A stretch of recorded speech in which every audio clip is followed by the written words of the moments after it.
But are these food engineers getting in over their heads? It's clear that though lab-grown meat can be made, its scalability is somewhat in question.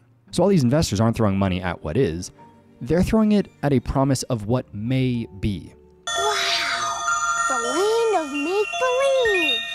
If you've ever been in sales, you know the importance of a story. Stories. You know that before a product is real enough for somebody's wallet, it needs to be real in their heads. If startup culture has shown us anything, thank you Silicon Valley, it is that sometimes the promises are just too much to keep up with. And South Park actually has a whole episode about this. And what's even crazier is it was made all the way back in 2014. Remember our company plan, guys. Start up, cash in, sell out, bro down. A company that does what? No, we don't want to do anything. Yeah, that's why we want to have a startup company. Boys, there's more to starting a company than having a catchy name. No, there isn't. Investor hype will rise and rise and rise until eventually it plateaus. If those profits don't start turning. And then the promises start suddenly feeling like outright exaggerations, if not lies. Some of you might be thinking, yes, but lab-grown meat is still fairly new. And that's kind of true, but the truth is, this has been an idea since 1931, nearly 100 years ago. Winston Churchill wrote an article where he imagined what a world would be like 50 years from now. He said, with greater knowledge of what are called hormones, i.e. the chemical messengers in our blood, it will be possible to control growth. We shall escape the absurdity of growing a whole chicken in order to eat just the breast or wing, by growing these parts separately under a suitable medium. But 1981 was a bit too hopeful. It was actually 20 years later, in 2020. NASA actually grew, of all things, some goldfish muscle, and then later some turkey. Even PETA was involved in this. In 2008, they offered $1 million to whoever could produce commercially viable lab-grown meat, as long as it was approved in 10 states. It didn't happen, but in 2013, someone ate the first lab-grown burger, which had an incredible cost of $330,000. But let us take a break for a sec and talk about something else. Oh God. Joe Fassler wrote an incredible article about this in 2021 with a pretty sobering graph showing that these promises began back in 2005, with the earliest projected completion date being 2008. The latest projection now is 2031, and that prediction comes from 2021. Remember what I said in the beginning? Sheer fucking hubris. So I'd like to share a quote with you from the CEO of Eat Just, the company that wants those one-of-a-kind 250,000 liter bioreactors. Just because you can do something in the lab does not at all mean you can do something at commercial scale. Remember, those reactors will likely max at making only 30 million pounds of meat.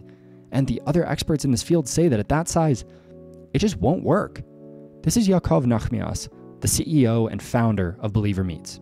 When you start talking about a 20,000 liter bioreactor, it's the size of a 3-story building. Like any scuba diver knows, if you go under the water 10 meters, you already change the pressure. You have this massive bioreactor, but the cells on the bottom and the cells on the top are living in a very different environment. This is someone in the industry who wants a similar goal, who wants this success. We can talk about 50,000 liter bioreactors, but those are already going to be out of the scope of what most of the industry feels comfortable with. And those that talk about, 250,000 liter bioreactors are daydreaming, probably. Yeah. But even he can't help but laugh at the absurdity of these reactors. And remember, these labs have to be spotless, completely disinfected. There's been a contamination. This isn't like brewing beer in your backyard while you're grilling and playing cornhole and your uncle's smoking a cigar next to you. And even if it were, brewing a 12-pack of your own beer costs less than $100. Even one mistake in these massive machines could take down an entire reactor. Well, luckily enough, I spoke with a client who works on some of these relatively large reactors, and she actually gave me the numbers that it costs to clean these, and I did have to extrapolate a little bit, but let's run some sobering numbers for a 250,000 liter bioreactor.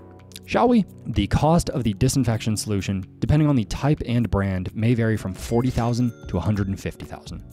labor is going to take a handful of people, which could range from $5,000 to $20,000 or more, depending on the complexity and the duration of the disinfection process.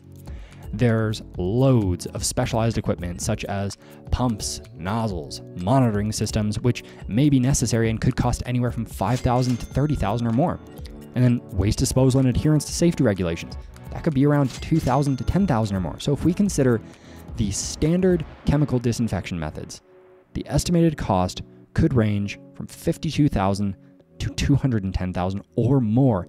And that is without even factoring in the sterilization protocols required for every individual that is cleaning them and all the air filtering that's going to be required. And the kicker to this, it still isn't foolproof.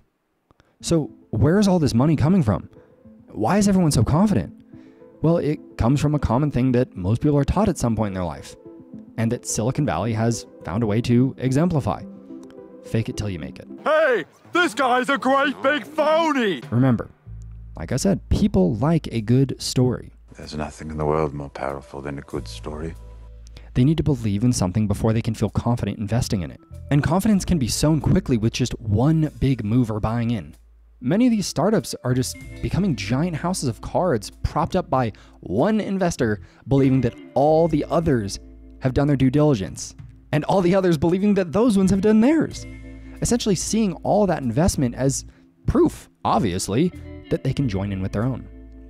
Quibi, for example, was a short-form mobile streaming platform that raised around $1.75 billion in funding. And it's gone.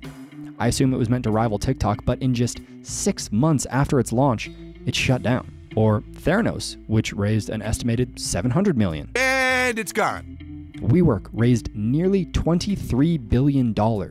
It's gone. It's all gone. And even brands that we see daily, like Uber, which has raised $25 billion, but has lost $32 billion. And it's gone! Throwing more money at these companies hasn't made them profitable. It hasn't kept them afloat. So why would it make lab meat any cheaper? Well, that's when we run into something that's called Moore's Law. Moore's Law is a principle proposed by Gordon Moore, one of the co-founders of Intel back in 1965. He observed that the number of transistors on a computer chip, basically these teeny tiny little switches, doubled approximately every 2 years, while the cost of making these chips stayed the same or even decreased.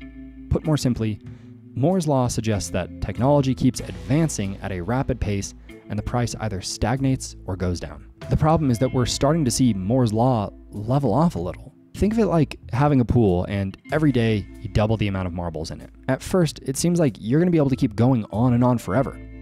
But over time, you will start to notice that that endpoint is coming faster and faster. Moore's Law explains how we were able to go from computers the size of apartments to iPhones in our pocket, but that leveling off is also part of the reason that phones, computers, and laptops have all seemingly stagnated recently. It's a safe bet to say that lab-grown meat will become cheaper, but it will also plateau at some point, and with the already $3 billion invested, it's a big gamble hoping that Moore's Law is in their corner to make lab meat more affordable. And if you thought that clip was crazy, wait till you hear the full context in this deep dive. Hit that top video right there, and I'll see you there.